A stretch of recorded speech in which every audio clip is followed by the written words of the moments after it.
Hello, folks. Welcome back. So the continuing saga of our adventure here, trying to build this nice little vegetable garden, right, and flowers and all that stuff, and the garage for the pretty cars. You know, we didn't just want to shoot the good stuff and the fun stuff. We wanted to shoot some of the problems because, it's the problems that are probably going to help somebody else in the future. So let me tell you what's going on right now, because if it wasn't so bad, it would be funny. But really, I just want to cry. So we're sitting here a couple of days ago, and they're digging and digging and digging, getting ready for the foundation of the slab for the garden, 6-inch slab, right?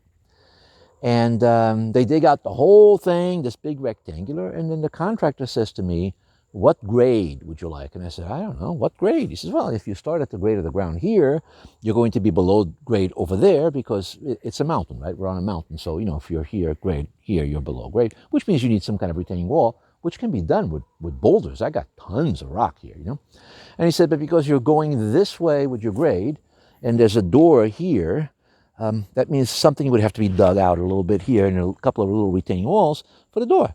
I said, "Yeah, but all right, well, what would you suggest?" He says, "Well, in my professional opinion," he says, "I think we should raise the ground to meet the height of the door." I was late for work. I said, "Okay." So you dug out all this crap out of this hole. You made this insane pile of rocks and dirt over there. But now we've decided to raise the ground back up. So we're going to bring back some of that. That's what my mind said to me. And then we'll start from there. So I went to work. This is what I found when I got home. Come with me. Ta-da! There's enough gravel here to, I don't know, put the Empire State Building on top of it.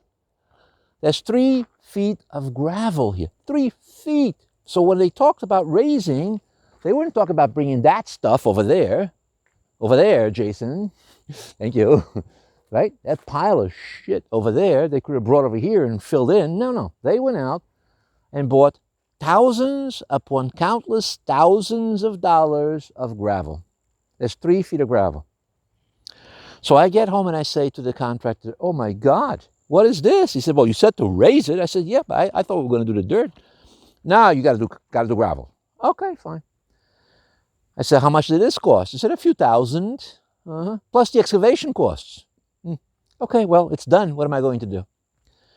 And then he says, "Oh yeah, and the concrete guy said that instead of the $17,000 he was going to charge you for the 6-inch of concrete, which is already ridiculous, it's now $28,000. I almost had a stroke. I said, "Why?"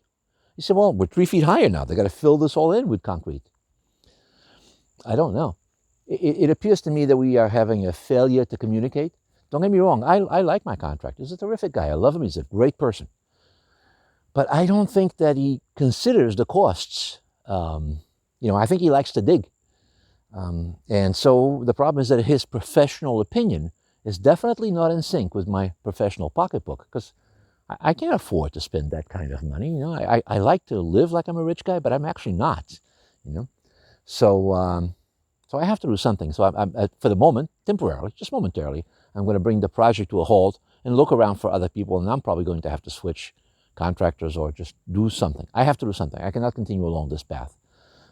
So that's where we are, and we'll figure it out. Meanwhile, the very next video we're going to shoot is about the garage, right? Because it's a dual project, right? Garden, garage. And so, we'll talk a little bit more about what's going on there, which is hilarious as well. And maybe a little bit about the car collection, which has started. So if you're interested in that, you can switch over to the video about the garage. But meanwhile, stay tuned for this and learn from me. Ask a lot more questions before you say yes, because it's probably going to go wrong. Anyway, thanks for stopping by. We'll see you guys again soon. Cheers.